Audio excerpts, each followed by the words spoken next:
ጂያው የህንፃ ጥበቃ ሆኖ ይሰራ ነበር። በስራ ሰዓት ላይ ሲያልፍ ተያዘ። ሌላው ጠባቂ ማሉ ቀስቅሶት ከውስጥ ከሚካሄደው ሰርግ የመጣ ምግብ እንዲበሉ ጋበዘው። ውይ ነገሩ እንግዳ ሆኖበት አገኘው። ሰርጉ በዚህ ትልቅ አዳራሽ ውስጥ ለነበሩት ጥቂት እንግዶች ሲታይ እጅግ ደማቅና የተጋነነ ነበር። ንግግራቸው የተቋረጠው አንድ የቅንጦት መኪና በመግቢያው ላይ ሲቆም ነበር።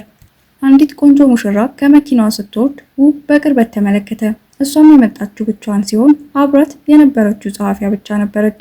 ሙሽራዋ ሺንጊው ትባላለች። በቀዝቃዛ ባህሪዋ የምትታወቅ ዋና ስራ አስፈጻሚ ነች። ይህ ቀን ከእሷ ወሳኝ ነበር። የአመራር ቦታዋን ለማረጋገጥ ማግባት ነበረባት። ዝግጅቱ እየተከናወነ እያለ ጸሐፊዋ ሊንሊን አስጨናቂ ዜና ይዛ ገባች። ሙሽራው ሊያን ጠፍቶ ነበር። ሺንጊው ምንም መደናገጥ አላሳየችም። በዚያው ቀን ለማግባት ፈቃደኛ የሆነ ሌላ ወንድ እንድትፈልግ ለሊንሊን በረጋ መንፈስ አዘዘቻት። ሰርጉን መቀጠል ነበረበት። በሌላ ክፍል ውስጥ ሀብታሙ ዋና ስራ አስፈጻሚ ሬንሺን መጠጡን እየጠጣ ነበር። ሊያን እንደጠፋ ያስገድደው እሱ ነበር። የእሱ ትክክለኛ ዓላማ ሺንጊው ራሱ አግብቶ ኩባንያውን መቆጣጠር ነበር። ወደ መግቢያው ተመልሳ ሺንጊው ወደ ው ቀረበች። ወዲያውኑ እንዳገባት ጠየቀችውና የጋብቻ ውል አቀረበችለት። ው በመደነቅ ጥያቄዋን ውድቅ አደረገ። ጋብቻ ከፍቅር እንጂ ከጥቅም መምጣት እንደሌለበት ነገራት። ነገር ግን ይህ የታሪኩ መጀመሪያ ብቻ እንደሆነ አላወቁም ነበር። የዚህ ሰው ስም ዣውዲ ነው። ሊኒ ብዙም ሳይቆይ በኮንትራት ሊያገባት ፈቃደኛ የሆነ ሌላ ሰው አገኘች። ስነስርዓቱ ከመጀመሩ በፊት ሬንሺን ታየ። ተንበርክኮ የዳይመንድ ቀለበት አቀረበላትና እጇን ጠየቀ። ሺንጊው በቀዝቃዛ ሁኔታ ውድቅ አደረገችው። ትክክለኛው ዓላማው ስለምታውቅ ኩባንያው በእጁ እንዲወድቅ አትፈቅድም ነበር። ከደቂቃዎች በኋላ ሊኒ በድንጋጤ ተመለሰች። ተተኪው ሙሽራው ጠፍቷል። ሺንጊው በተስፋ መቁረጥ ውስጥ ወደቀች። በዚያን ጊዜ ውይ ጥቁር ልብስ ለብሶ ገባ። የሬንሺን ሰዎች ካሸነፈ በኋላ በሺንጊውና በሬንሺን ፊት ቆመ። ለሺንጊው የሙሽራ አበባ ሰጣትና ስነስርዓቱን እንድትቀጥል ጠየቃት። ወደ አዳራሹ ሲሄዱ የሺንጊው አጎት ጣልቃ ገቡ። ውን ተጠራጠሩትና ዓላማውን ጠየቁት። ዞንግ ው እንዴት እንደተዋወቁ ለምን እንደሚወዳትም እንዲናገር ተጠየቀ። ሺንጊው ምን ማለት እንደነበረባት ግራ ተጋብታ ቀዘቀዘች። ውይ በረጋ መንፈስ መለሰ። ስለ ልማዶቿና የዕለት ተዕለት ህይወቷ በዝርዝር ተናገረ። ለእሷ ያለውን አድናቆትም ገለጸ። ሺንጊው ደነገጠች። ይህን ሁሉ እንዴት እንዳወቀ ገረማት። እውነቱ ግን አስደንጋጭ ነበር። ው በድብቅ ለረጅም ጊዜ ሲከታተላት ነበር። እንዲያውም እሷ ሳታውቅ ከቤቷ ፊት ለፊት አፓርታማ ተከራይቶ ይመለከታት ነበር። ከሰርጉ በኋላ ህይወት ወደ ልማዱ ተመለሰ። ውና ማሉ የሺንጊው ቢሮ እንዲጠብቁ ተመደቡ። አንድ ቀን ጠዋት ሊያን ጠቃሚ ሰነዶች እንደሰረቀ የሚገልጽ ሪፖርት ለሺንጊው ደረሳት። የሲሲቲቪ ካሜራውን ፈትሻ ከመውጣቱ በፊት የጥበቃ ቡድኑ እንዲይዘው አዘዘች። ሁለት ጠባቂዎች በመኪና ማቆሚያ ውስጥ አንድ ሰው ያዙ። ነገር ግን እሱ ሊያን አልነበረም። በሌላ በኩል ውይ የራሱን ፍለጋ አደረገ። ሲሲቲቪውን በድጋሚ ተመለከተና ሊያን በአንድ ጥቁር መኪና ውስጥ እንደተደበቀ አወቀ። ው ያዘውና ወደ ሺንጊው አመጣው። የሊያንን አፍንጫ መጎዳት ስታይ ሺንጊው ለምን እንደመታው ውይን ጠየቀችው። ሊያን ይቅርታ ጠየቀና የሬንሺን ትዕዛዝ እየፈጸመ እንደነበር ገለጸ። ሬንሺን እህቱን አግቶ ለሱ እንዲታዘዝ አስገድዶት ነበር። ከስራ በኋላ ሺንጊው ውን በአፓርታማ ውስጥ እንዲኖር ጋበዘችው። ው ጋብቻቸው የውል ብቻ እንደሆነ በመግለጽ አመነታ። ነገር ግን ሺንጊው አጥብቃ ጠየቀች። ሁለቱ አጎቶቿ ቤቷን የሚከታተሉ ሰላዮች ልከው ነበር። እናም ጥርጣሬያቸውን ዝም ማሰኘት ፈለገች። አፓርታማው እንደደረሱ ሺንጊው ለውላቸው ተጨማሪ ደንቦችን አብራራች። አጎቶቿ ግንኙነታቸውን መጠራጠር እንዲያቆሙ አሳማኝ በሆነ መንገድ እንዲኖሩ ነገረችው። ሚስት ለተራበ ባሏ ምግብ ማብሰል አለባት ብሎ አሾፈባት። ሺንጊው ግን ምግብ እንደማትባበስልና ለማንም አዘጋጅታ እንደማታውቅ በቁጣ መለሰች። በሩ ደውል ተደወለ። አንድ ሹፌር ለሺንጊው ብዙ ምግብ አደረሰ። ልታካፍለው ፈቃደኛ አልነበረችም። ነገር ግን በተንኮል ራሱን አገለገለ። ከመንገዱ ማዶ በሺንጊው አጎቶች የተቀጠረ ሰላይ በቅርበት ይከታተል ነበር። ጥንዶቹ አብረው ሲበሉ ሲያይ በጣም እንደተቀራረቡ በመወሰን ተበሳጨ። የሚቀጥለው ቀን ው ሜሊንግ የተባለች ደስ የሚል መልክ ያላት ወጣት ሴት አየ። ማሉ ታናሽ እህቱ እንደሆነች አስተዋወቀና በሺንጊው ኩባንያ ውስጥ ስራ እንድታገኝ እንዲረዳው ውይን ጠየቀው። እሷ የተማረከው ው ተስማማ። በኋላ ላይ በፍርሃት ስለማሊንግ ለሺንጊው ነገራት። በቃለ መጠይቁ ወቅት ተስፋ ሰጪ እንደነበረች ገለጸ። ሺንጊው የማሊንግን ፋይል እንደገና ስትመረምረውና ፎቶዋን ስታይ ቅናት ያዛት። ው እንዴት እንደሚያመሰግናት አስተውላለች። በዚያ ምሽት ሺንጊውን እየተከታተላት ያለ ሰው ነበር። እርምጃ ከመውሰዱ በፊት ው ጣልቃ ገብቶ አስቆመው። ሺንጊው ያላወቀችው ነገር ው አደጋውን ቀድሞ ብሎ እንደተረዳው ነው። ልትደውልለት ሞክራ ነበር፣ ነገር ግን ጥሪውን አልተቀበለም። ሳታውቅ በድብቅ እየጠበቃት እንደሆነ እንዳትረዳው ስለፈለገ ከመኪና ጀርባ ተደብቆ ማቆየትን መረጠ። በሚቀጥለው ቀን ማሉ ከው ጋር ስለ ተፈላጊ ወንጀለኞች መከታተያ ድረገጽ አወራ። ዋናውን ተፈላጊ ወንጀለኞች ቶንግ ሚንግን ጠቆመና እሱን መያዝ ሀብታም እንደሚያደርግ ቀለደ። ው ምንም ፍላጎት ሳያሳይ ተመልሶ ተኛ። በኋላ ላይ ሸንጊው ስለ ትንታኔው ምሽት ውይን ጠየቀው። በመኪና ማቆሚያ ውስጥ የስልኩን ጥሪ ድምጽ እንደሰማች፣ ነገር ግን እሱ እንዳላየችው ነገረችው። እየተከታተላት እንደሆነ ጠየቀችው። እንድትሳሳት ስላልፈለገ ው እውነቱን አስረዳ። የሟች ወንድሟ ሺንግቹን የእሷን ደህንነት አደራ እንደሰጠው ነገራት። ው በየትኛውም ዋጋ እንደሚጠብቃት ካልገባ ቅንነቱን ለማረጋገጥ የሺንግቹን የአንገት ሀብል መለሰና ሺንግቹን ያደረገለትን መልካም ነገር እየመለሰ መሆኑን አስረዳ።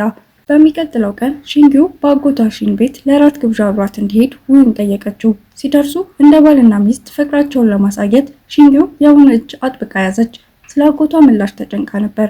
አጎት ሺን አለመደሳታቸውን በግልጽ አሳዩ። ለእሳቸው ው ለእንደ ሺንጊው አይነት ዋና ስራ አስፈጻሚ የማይመጥን ተራ የጥበቃ ሰራተኛ ብቻ ነበር። በዚህ የተዝናናው ው ተራ ጠባቂ አለመሆኑን እንደሚያረጋግጥ በልበ ሙሉነት መለሰ። በስልኩ ላይ ሰዓት ቆጣሪ አዘጋጀና በስነ ጥበብ ክፍል ውስጥ የተደበቁትን የመሰለያ መሳሪያዎች በሙሉ ለማግኘት ራሱን ተፈታተነ። ወታደራዊ ስልጠናውን በመጠቀም ሁሉንም መሳሪያዎች በአጭር ጊዜ ውስጥ አገኛቸው። አጎት ሺን የውን ችሎታ አቅልለው በመመልከታቸው ደነገጡ። በመልስ ጉዞ ላይ የሺንጊው ጉጉት ጨመረ። የሊፕስቲክ ቀለሟን እንዲገምት በመጠየቅ ውዲን ፈተነችው። እያንዳንዱን በትክክል ሰየምና ሽልማቱ መሳም እንደሆነ በመጠየቅ አሾፈባት። ሺንጊው በድፍረቱ ደነገጠች። በሚቀጥለው ቀን ውና ማሊንግ በቢሮ ውስጥ አምሽተው ቆዩ። በድንገት መብራቱ ጠፋ። በመረጃ ማከማቻ ክፍል ውስጥ ድምጽ ሰምተው ለመፈተሽ ሄዱ። በተመሳሳይ ጊዜ ውና ማሉ ወደ ህንፃው ለመግባት ሞከሩ፣ ነገር ግን በሚያደነዝዝ መሳሪያ ተጠቁ። በመረጃ ክፍሉ ውስጥ አንድ ሰው ማሊንግን እሷን እንድትስት አደረጋትና በሺንጊው ላይ መሳሪያ ደቀነ። እንደደነገጠች አጥቂው ሊሊን ነበረች። ሊሊን ክብደቷን ገለጸችና በሬንሺን ትዕዛዝ የኩባንያው መረጃ እንዲሰጣት ጠየቀች። ው በጊዜ ደረሰ።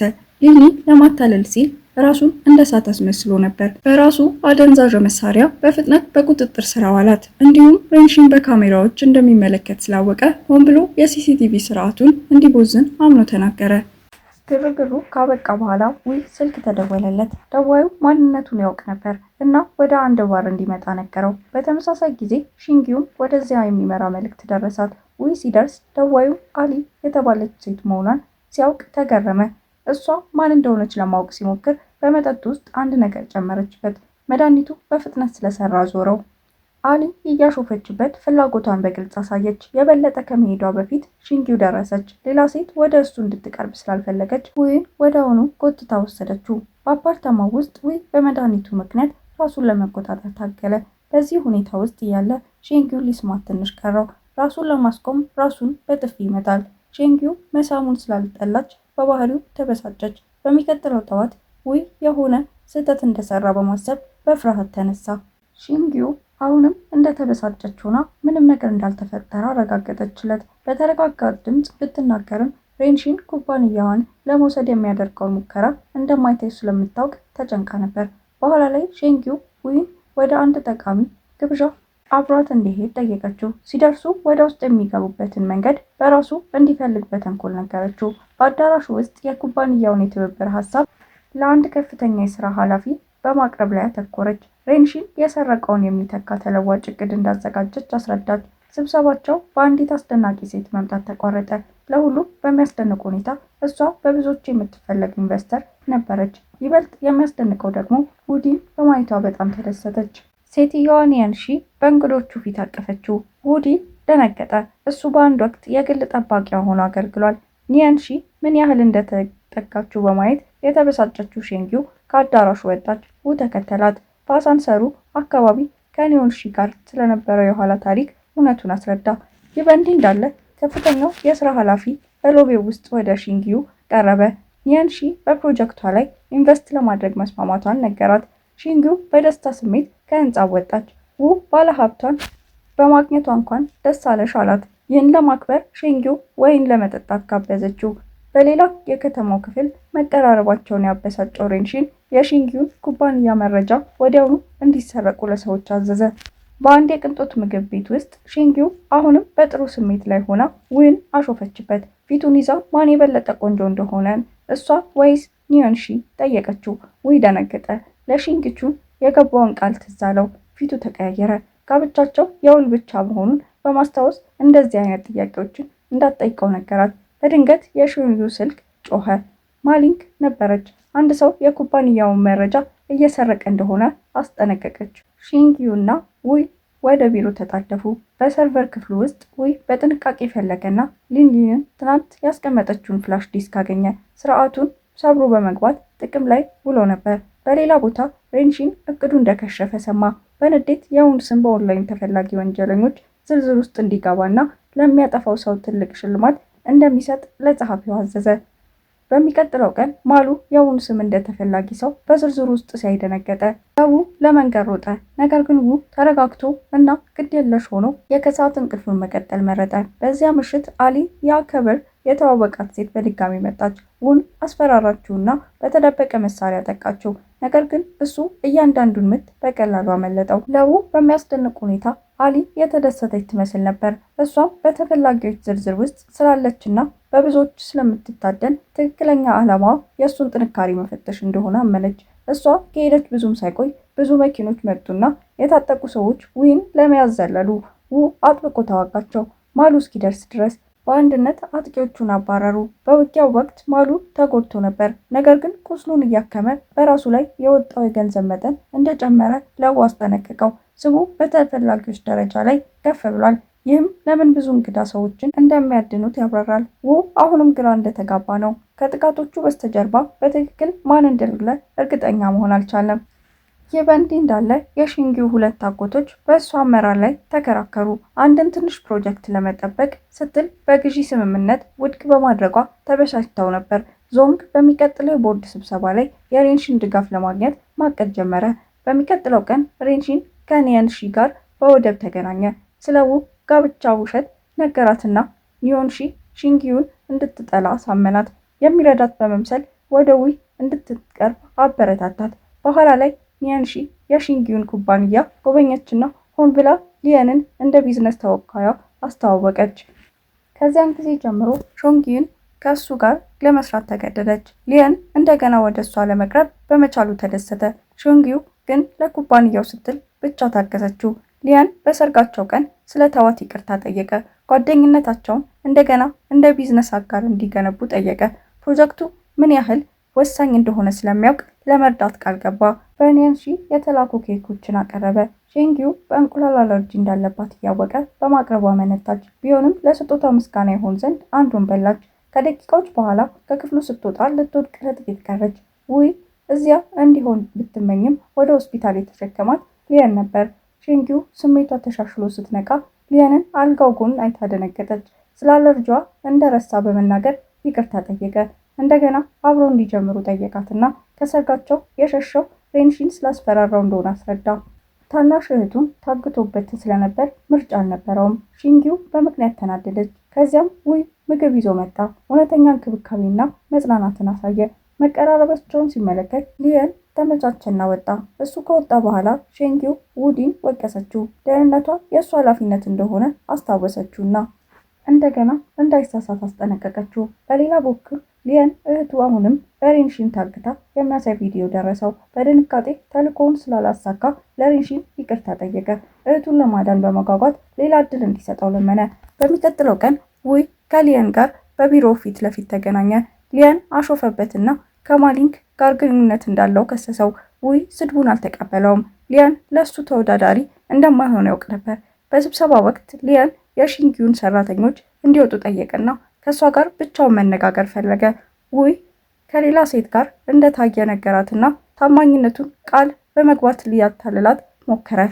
የእሱ እርዳታ ካለ ከኒዮንሺ ጋር ያላት ፕሮጀክት እንደሚሳካ አረጋገጠላት። ከክፍሉ ማዶ ሆኖ ውይ ሊየንን ከሺንጊውን እጅ ሲይዝ በማየቱ ተበሳጨ።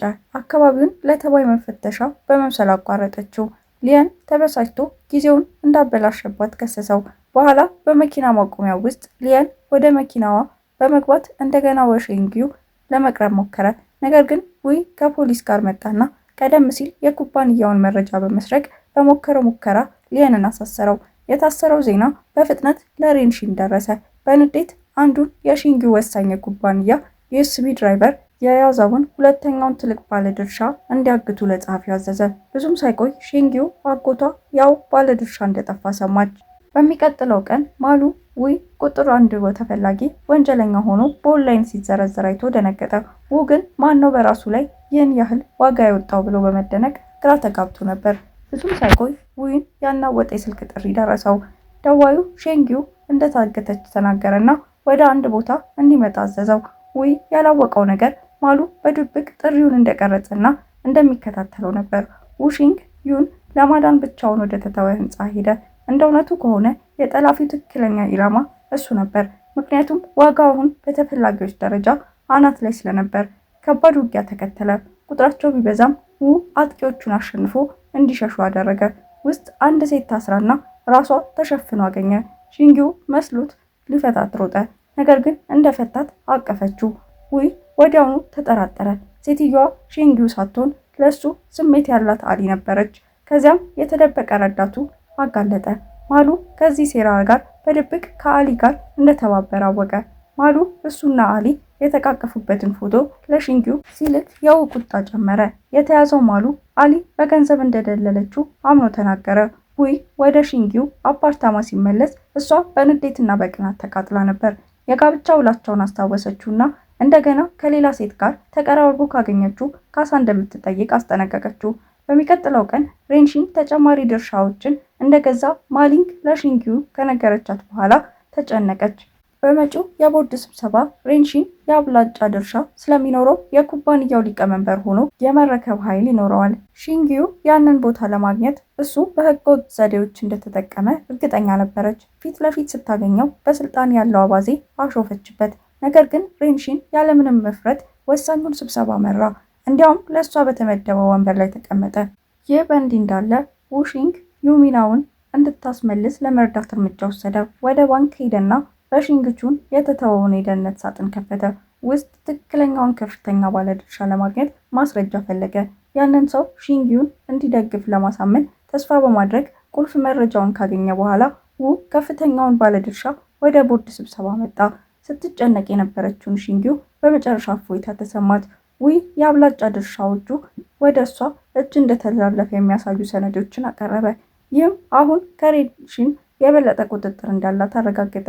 በጽናት ቆማ ሬንሺን ከስልጣን እንዲወርድና በኩባንያው ውስጥ ጣልቃ መግባት እንዲያቆም ጠየቀችው። በዚያን ጊዜ ትልቁ ባለድርሻ ዙሺንግ የሺንጊው ቤተሰብ አባል በግል ተገኘ።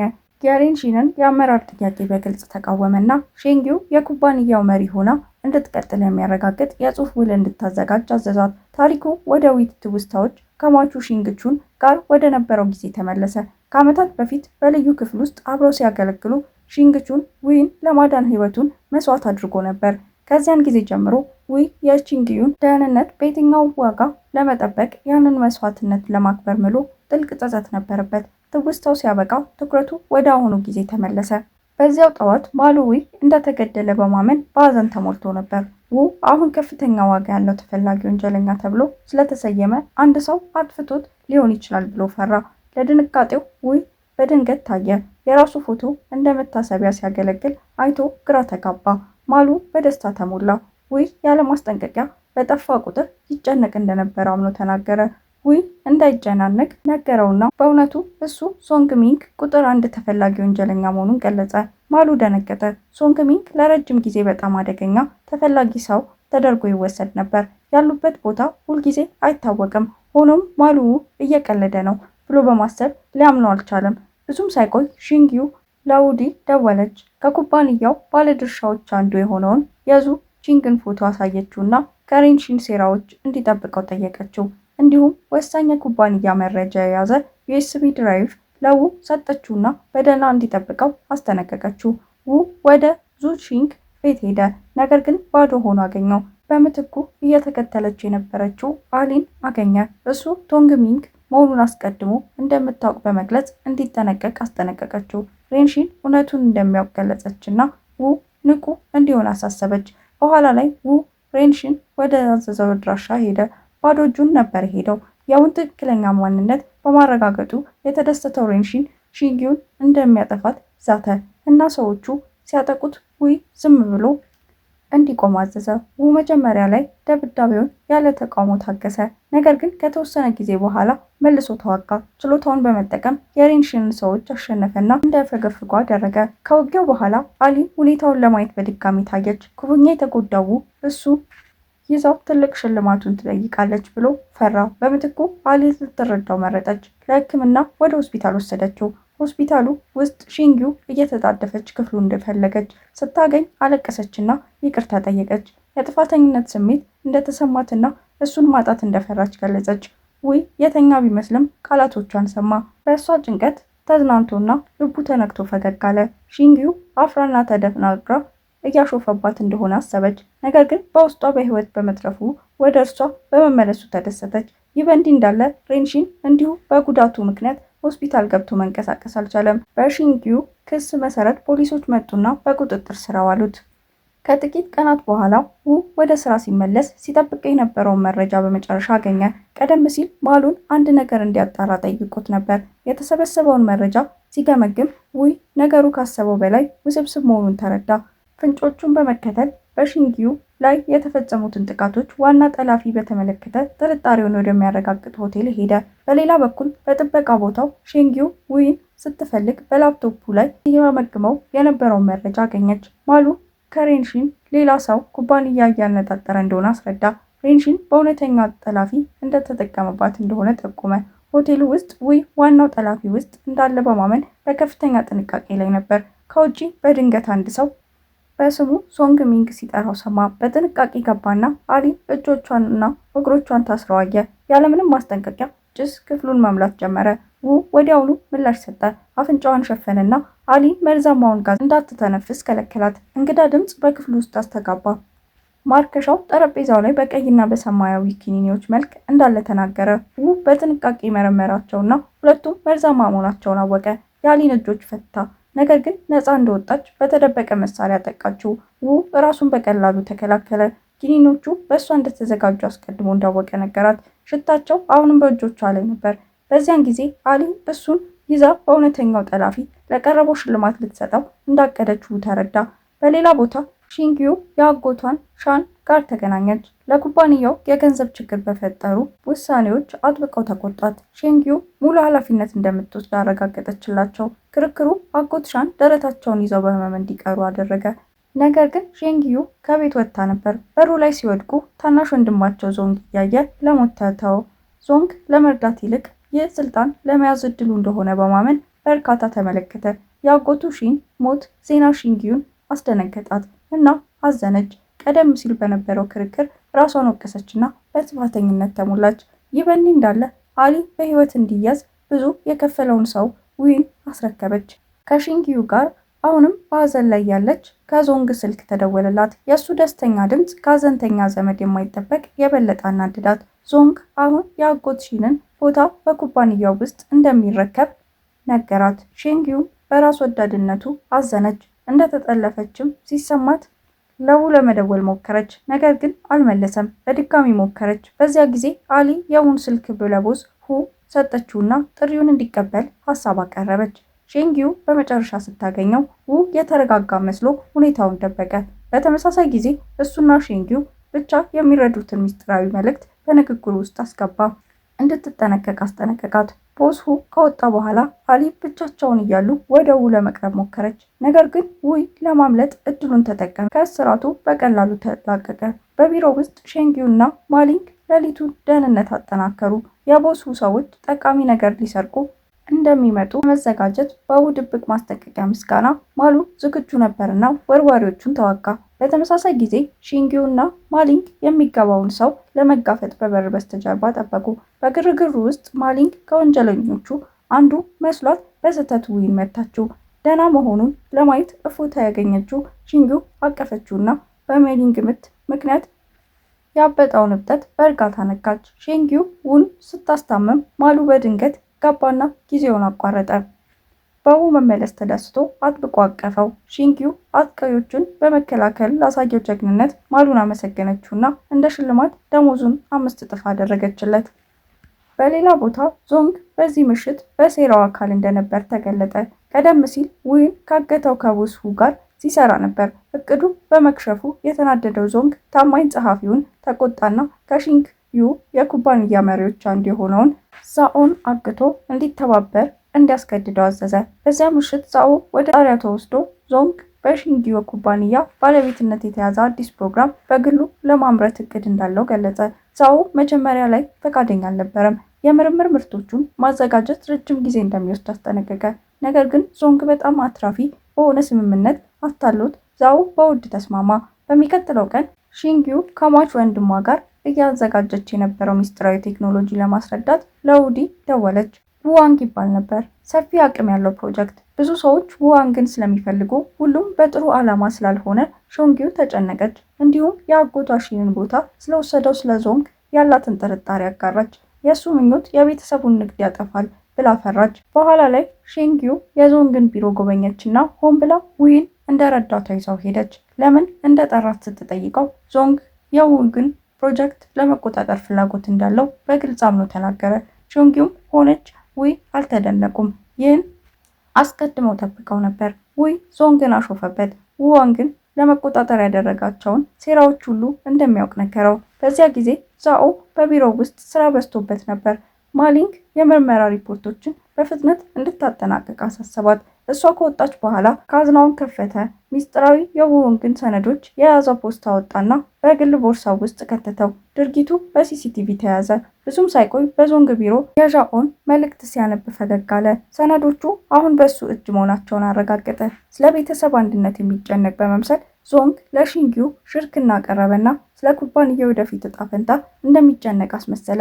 ነገር ግን ሺንጊዩ በጽናት ቆመች። ውዋንግ ከሟች ወንድሟ ጋር የምትጋራውን ቅርስ ሆኖ በግል እንደሚቀመጥ ወሰነች። ዊ ጣልቃ ገባ። የዞንግ አቅርቦት ቅንነት የጎደለው እንደሆነ ሺንጊዩ ስትወድቅ ማየት እንደሚፈልግ ጠቆመ። የተናደደው ዞንግ ዊ እሱን የማነጋገር መብት እንደሌለው፣ ዊ ተራብ ጠባቂ እንደሆነ ከሺንጊዩ ጋር ቢጋባም ለቤተሰቡ ክብር እንደማይመጥን ተናገረ። የበለጠ ለመከራከር ባለመፈለግ ሺንጊዩ ከው ጋር ወጣች። ቢሮአቸው ሲመለሱ ማሊንግ የውዋንግን ሰነዶች መጥፋታቸውን ካወቀች በኋላ ደነገጠች። ሺንጊዩ እና ው ሳይደነቁ የዣንጉ ቢሮ ሲሲቲቪ ፈተሹና እሱ እንደሰረቀ አረጋገጡ።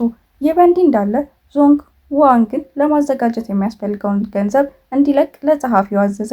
ዣኦ የጠየቀውን ዋጋ ለመክፈል ዞንግ ዝግጁ ነበር። ከሳምንታት በኋላ ማሊንግ የዞንግ ምርመራ ሂደት ጊዜ ያለፈበት መሆኑን ሪፖርት አደረገች። ሺንጊዩ እና ዊ ግን ተረጋግተው ነበር። ዊ ትልቅ ድንገተኛ ነገር እንደሚመጣ ጠቆመ።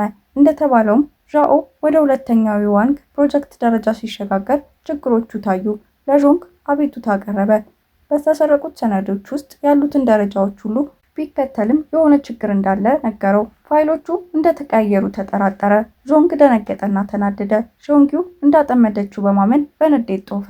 በተመሳሳይ ጊዜ ሺንጊዩ እና ዊ የዞንግን ላብራቶሪ በሲሲቲቪ ይከታተሉ ነበር። በድንገት ፍንዳታ ላብራቶሪውን አናወጠው። ፈገግ እያሉ ይህንን ውድቀት አስቀድመው እንደተጠበቁ ምንም መደነቅ አላሳዩም። ከዚያም ዛኦ በድብቅ ከሺንጊዩ ጋር ሲሰራ እንደነበር ተገለጠ። ዞንግ እንደሚቀርበው ገምታ ስለነበር ዣኦ የተጭበረበሩ ሰነዶች እንዲሰጥ አዘዘችው። ለሺንጊዩ ሟች አባት መታሰቢያ ታማኝ በመሆን ዣኦ የዞንግን ስግብግብነት ለማስቆም ተስማማ። ከዚያ በኋላ ሺንጊዩ ማሊንግን እና ማሉን የዣኦን ቤተሰብ ወደ ደህና ቦታ እንዲያጅቡ ላከች። ዞንግ እንደሚበቀል ፈርታ፣ ነገር ግን በተልእኮ ወቅት ነጭ ቫን ጠላፊዎች የዣኦ ሚስትንና ሴት ልጇን ታገተች። ማሉ እና ማሊንግ በኤሌክትሪክ መሳሪያ ተደናግረው ተሸነፉ። በሌላ ቦታ ሺንጊዩ እና ዣኦ እውነተኛውን የውዋንግን ፕሮጀክት ከዞንግ በመጠባበቅ ድላቸውን አከበሩ። ሺንጊዩ ለዣኦ ማሊንግ እና ማሉ ቤተሰቡን ለመጠበቅ እንደተላኩ አረጋገጠችለት። ልክ በዚያ ጊዜ የቪዲዮ ጥሪ ገባ። የዣኦ ፊት በድንጋጤ ተሞላ። ሴት ልጁ በስክሪኑ ላይ ስታለቅስና እርዳታ ስትለምን አየ። ልቡ ተሰበረ። በተደናገጠች ጊዜ ሺንጊዩ ከውዲ መልእክት ደረሳት። የዣኦን ሴት ልጅ ለማዳን በመንገድ ላይ መሆኑን ነገራት። ሺንጊዩ ዣኦን ለማረጋጋት ሞከረች። ውሷን በደህና እንደሚመልሳት የሚቻለውን ሁሉ እያደረገ እንደሆነ አረጋገጠችለት። ብዙም ሳይቆይ ው የቪዲዮ ጥሪ ያደረገ ለሺንጊዩ የዣኦን ሴት ልጅ እንዳዳነ እንዲሁም ማሊንግንና ማሉን ነፃ እንዳወጣ አሳየ። ዣኦ ሴት ልጁን ደህና መሆኗን ሲያውቅ ተደሰተ። በምስጋና ማሊንግን ውይን አቀፈችው። ነገር ግን ይህ ወዲያውኑ በሺንጊዩ ላይ ቅናት ቀሰቀሰ። ጥሪውንም በድንገት አቋረጠችው። ውይ ወደ ቢሮ ሲመለስ ሺንጊዩ የተበሳጨችው ትመስል ነበር። ማሊንግ ለምን በፊቷ እንዳቀፈችው ማብራሪያ ጠየቀች። በዚያ ጊዜ ሺንጊዩ ባለቤት ላይ የመሆን መብት ያላት እውነተኛ ሚስቱ እንደሆነች በመሆኗ ቅናቷን በግልጽ አሳየች። ውይ በተጫዋች ይቅርታ ውጥረቱን ለማርገብ ሞከረ። በእርጋታ ሾፈባት። በመጨረሻም ሺንጊዩ ልቧ አራራ። ህይወት እንዳዳነ ስታስብ ተነካች። የምስጋና ቃላቷ ውዲን በኩራት እንዲፈካ አደረገው። አፍታውን እንደ መታሰቢያ ለመቅረጽ ልትደግምለት ጠየቃት። ሁሌም ይጠብቃት የነበረው ሟች ወንድሟን ሺንግቹን በማሰብ የሺንጊዩ አይኖች በእንባ ተሞሉ። ው ሊያጽናናት አቀፋት። በዚያ ቅጽበት ለዘላለም ከኔ ጋር መኖር ትችላለህ ብላ በለስላሳ ድምፅ ጠየቀችው። ጥያቄውም ውል ግራ አጋባው። እሱ ራሱ እርግጠኛ ያልሆነውን ነገር ቃል መግባት እንደማይችል በመግለጽ ቀስ ብሎ ራቅ አለ። በድንገት ሺዩ ብዙ ጊዜ ይከታተላት የነበረው ጥላ ውይ እንደነበር ተረዳች። ውይ ከሺንግቹን ሞት በኋላ በገባው ቃል ምክንያት ከእይታው እንዲርቅ እንደማይፈቅድላት አምኖ ተናገረ። አሁን ግን ለእርሱ ሲል ሊጠብቃት እንደሚፈልግ ጨመረ። ቃሎቹ ሺንጊዩን በተስፋ ሞላት። ጠጋ ብላ ሺንጊዩ ልትስመው ሞከረች። ነገር ግን ውይ እንደመቃወም አይኖቹን ጨፈነ። የተበሳጨችው ሺንጊዩ ፈሪ ብላ ጠራችው። የተሰማው ውይ በመጨረሻ ድፍረቱን ሰበሰበ። ፊቷን ነካና ለመጀመሪያ ጊዜ ሳማት። በዚያ ምሽት ውይ ቪዲዮና አድራሻ ደረሰው። መልእክቱ ያገተው የነበረው ቦሱ አሁን በአሊ እንደተያዘ ያሳይ ነበር። ከዚህ በፊት ወደ ተገናኙበት ሆቴል እንዲመጣ ጠየቀችው። ሺንጊዩ አብራው ልትሄድ ፈለገች። ነገር ግን ውይ ነገሮችን በፍጥነት ጨርሶ እንደሚመለስ ቃል በመግባት እምቢ አለ። ው ወደ ሆቴሉ ሄደ። አሊ እየጠበቀችው ነበር። ከበፊቱ የበለጠ መልከ መልካም እና ወንድ እንደሆነ በመናገር አሞካሸችው። ው ቃላቶቿን ወደ ጎን በመተው ወደ ዋናው ነጥብ እንድትመጣ ጠየቀ። በድንገት አሊ አይኑ ላይ የሚረጭ ነገር ረጨችበትና ጭንቅላቱ ጀርባ ላይ በመምታት ራሱን እንዲስት አደረገች። ይህ በእንዲህ እንዳለ ውይ ሳይመለስ ሲቀር ሺንጊዩ እየተጨነቀች መጣች። የእሱን መታገት የሚያሳይ ቪዲዮ ከደረሳት በኋላ ፍርሃቷ ጨመረ። ስለዚህ ከኩባንያው የጥበቃ ቡድን ጋር ወዲያውኑ ተነሳች። ሆቴሉ ሲደርሱ ማሉ ጠባቂዎቹን ሲመራ ሺንጊዩ ራሷ የኦፕሬሽኑን ኃላፊነት ወሰደች። ውን ነፃ ለማውጣት ስትመራ ምንም ፍርሃት አላሳየችም። በጣሪያው ላይ አሊ ከሺንጊዩ ጋር ባለው መቀራረብ ተናድደው ውን አግተው ነበር። ማሉ እንዲለቀቅ ጫና ለማድረግ ሲሞክር በድንገት ውን ከጣሪያው ላይ ገፋችው። በመጨረሻም ሰከንድ ማሉ ራሱን መስዋዕት አደረገ። ዊን ያዘውና ውድቀቱን አዳነ። ሺንጊዩ ውይ በህይወት በመትረፉ እፎይታ ተሰማት። ቢሆንም የአሊ ስሜት ለእሱ እንዳለ ስታውቅ ቅናት አደረባት። ውሺንግ ዩ ወደ እንደዚህ አይነት አደገኛ ቦታዎች እንደማትመጣ ቃል እንድትገባለት ጠየቃት። ነገር ግን ቃላቶቹ የበለጠ አበሳጯት። ከአሊ ጋር ባለው ግንኙነት ተቀየመች። በብስጭት ሺንጊዩ ውን መታቸው። በምላሹ በሁሉም ፊት አጥብቆ አቀፋት። በባልደረቦቻቸው ፊት ፍቅሩን በይፋ በማሳየት አሳፈራት። ከዚያም አዲስ የሰርግ ስነስርዓት ለማካሄድ እና ጋብቻቸውን በይፋ ለማስመዝገብ ሀሳብ አቀረበ። ሺንጊዩ አሁንም እንደተረበሸች ሺንግቹን በህይወት ሊኖር እንደሚችል የሚጠቁም ማስረጃ እንደደረሳት ገለጸች። ውይ ተመሳሳይ ነገር እንደሰማ አምኖ ተናገረ። የበለጠ ከመወያየታቸው በፊት ማሉ አጠራጣሪ ፎቶዎችን መጣላቸው። ከነሱ መካከል አንዱ ምስል ሺንጊዩን አናወጠ እና ሺንግቹን እርስ በርስ ሽጉጥ ሲደቃቀኑ የሚያሳይ ፎቶ ማብራሪያ በመጠየቅ ውን ተጋፈጠች። እሱ የወታደራዊ ስልጠና ልምምድ ብቻ እንደነበር አጥብቆ ተናገረ። ነገር ግን ያላየችው ሺንጊዩ በጥርጣሬ ሄደች። እዚያም ስለ ሺንግቹን ሞት እና ስለ ው ታሪክ ስፍር ቁጥር የሌላቸው መጣጥፎች ወደ ሰበሰበችበት ሚስጥራዊ ክፍሏ ዊን አመጣችው። ዊ እና ሟች ወንድሟ በአንድ ወቅት አብረው እንደሰሩ አንድ ሚስጥራዊ ኮድ ለመፍታት እንደተወዳደሩ አስቀድማ ታውቅ ነበር። ያ ፉክክር በሺንግቹን ሞት ነበር ያበቃው። ከመጀመሪያው ጀምሮ ሺንጊዩ የውን ትክክለኛ ማንነት ታውቅ ነበር። በጣም የጎዳት ነገር ይህ ሁሉ እያለ መውደዷ ነበር። በወንድሟ ራስ ወዳድነት እንደተከዳች ተሰማት። ከልጅነታቸው ጀምሮ እንዴት እርስ በእርስ ይደጋገፉ እንደነበር አስታወሰች። ውይ እንድታምነው ለመነ። እውነተኛ ተጠያቂዎቹን እንደሚያገኝ ቃል ገባ። ከዚያም ሺንጊዩ በሀዘን ተውጣ እያለቀሰች ትቶ ሄደ። በሚቀጥለው ቀን በስራ ላይ ያለ ውይ አሊን በድጋሚ ያገኘ። ተፈታተነችውና ልትጎዳው ተቃረበች። ነገር ግን በዚያ ጊዜ ውይ ሆን ብሎ እንዲያዝ ፈቀደ። አሊ ከዚያም እንዲጠለፍ ላዘዛት ለቦስ ሁ ሪፖርት አደረገችና ውን ወደ አንድ አሮጌ ህንፃ ወሰደችው። ውስጥ ቦስ ሁ ዋናዎቹን የዋንግን ፕሮጀክት ሰነዶች ጠየቀ። ው ፈቃደኛ አልሆነም። በቦስ ሁ እና በሰዎቹ የሚደርስበትን ስቃይ ታገሰ። ብዙም ሳይቆይ ማሉ ታየ። በሚጠለፍበት ጊዜ ዊን በድብቅ ተከትሎት ነበር። አሁን እሱን ነፃ ለማውጣት አጥብቆ ተዋጋ። አሊ የማሉን ድፍረት አደነቀች። ነገር ግን እውነቱ ብዙም ሳይቆይ ወጣ። ውና አሊ በእውነቱ አብረው ሲሰሩ ነበር። እቅዳቸው አሊ የራሷን ደህንነት አደጋ ላይ ጥላ ለመርዳት ቦሱን ማጥመድ ነበር። ው አመሰገናት። ተልዕኮ ባይሳካ ኖሮ ሁለቱም በከፍተኛ አደጋ ውስጥ ይወድቁ እንደነበር አመነ። ውና ማሉ ከዚያም ከሁሉም ነገር በስተጀርባ ያለው ማን እንደሆነ እንዲገልጽ ቦሱን ጠየቁት። በጫና ውስጥ ቦሱ የሚከፈለው ሰው በሺንግዩ የቤተሰብ ኩባንያ ውስጥ ያለ ቦልድ ኢግል ራስ በራስ ንስር ተብሎ የሚታወቀው ሰው እንደሆነ ተናገረ። ውዲም ሆነ ማሉ ስሙን አላወቁትም። ይህ በእንዲህ እንዳለ የዞንግ ጸሐፊ ሺንግዩን አግኝቶ ለዞንግ አስረከበ። በተመሳሳይ ጊዜ ቦሱ ሺንግዩ አስቀድሞ መያዟን የሚያረጋግጥ መልእክት ከሰዎቹ ደረሰው። በቦሱ ስልክ ላይ መልእክቱን ያነበበው ዊ እሷን ለማዳን ወዲያውኑ ተነሳ። ሺንግዩ ወደ ተተወ ፋብሪካ ተወሰደች። የዞንግ ጸሐፊ ቦልድ ኢግል መሆኑን ገለጸ። ደነገጠች። የአጎቷ ታማኝ ረዳት ሊከዳት ይችላል ብላ ማመን አልቻለችም። ትክክለኛ ማንነቱን አምኖ ተናገረ። በአንድ ወቅት ከሟቹ ወንድሟ ሺንግቹን ጋር በተመሳሳይ ክፍል ውስጥ አገልግሏል። ዊን ለማታለል ቦልድ ኢግል ዊ ለአንድ ወቅት ለሺንግዩ የሰጣትን አሻንጉሊት ቁልፍ መያዣ አሳየ።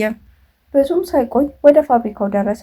ቦልድ ኢግል ጠንካራ ተዋጊውን ከው ጋር እንዲዋጋ አዘዘ። ው ሊያሸንፍ ተቃርቦ ሺንግዩን ነፃ ለማውጣት ተንቀሳቀሰ። ነገር ግን አሊ በድንገት ታየችና በመርፌ ወጋችው። ራሱንም እንዲስት አደረገች። ው ሲነቃ እሱና ሺንግዩ በአሮጌው ህንፃ ውስጥ ታስረው ነበር። አሊ በቦልድ ኢግል ዛቻ ስር ለመታዘዝ እንደተገደደች አስረዳች። ሆኖም ሺንግዩ ልትጎዳ ስትል ስታይ ርህራሄ ስለተሰማት ሁለቱንም ለማዳን መረጠች። ተስፋ የቆረጠው ቦልድ ኢግል የመጨረሻ መሳሪያውን ገለጸ። ሺንግቹን አሁንም በህይወት አለ። ሺንግቹን እንደ ማሽን ለመቆጣጠር ቺፕ በአንጎሉ ውስጥ በመቅበር የሙከራ አካል አድርጎት ነበር። ወይ እንቅስቃሴው ሮቦት የሚመስለውን ሺንግቹን ለመዋጋት ተገደደ። በግጭቱ ወቅት ሺንግቹን ሺንግዩን ለመምታት ተቃርቦ ነበር። ነገር ግን እሷ ወደፊት ሮጣ አቀፈችው። ፍቅሯ እና ትውስታዎቻቸው ሰብአዊነቱን መለሱለት። ደስተኛ የነበሩትን የኋላ ታሪክ አስታወሰው። በሚቀጥለው ቀን ዞንግን ተጋፈጠ። በአጎቱ ሺን ሞት ውስጥ ያለውን ሚና የሚያሳይ ማስረጃ ቀረበ። ዞንግ በመጨረሻ ለወንጀለኞች ፍትህ ፊት ለመቅረብ ተገደደ። ታሪኩ በውዲ እና በሺንግዩ መካከል በተደረገ ሰርግ ተጠናቀቀ። ብዙ ፈተናዎችን በጋራ ካለፉ በኋላ ያገኙትን ጥልቅ ፍቅር በማክበር ስለዚህ የታሪኩ መልእክት ፍቅር ከጠለፋ፣ ክህደት እና ጋብቻም እንኳ በህይወት ሊተርፍ ይችላል። ቪዲዮውን ከወደዱት ቻናሉን ላይክ ማድረግ እና ሰብስክራይብ ማድረግ አይደርሱ። በሚቀጥለው ጊዜ እንገናኛለን።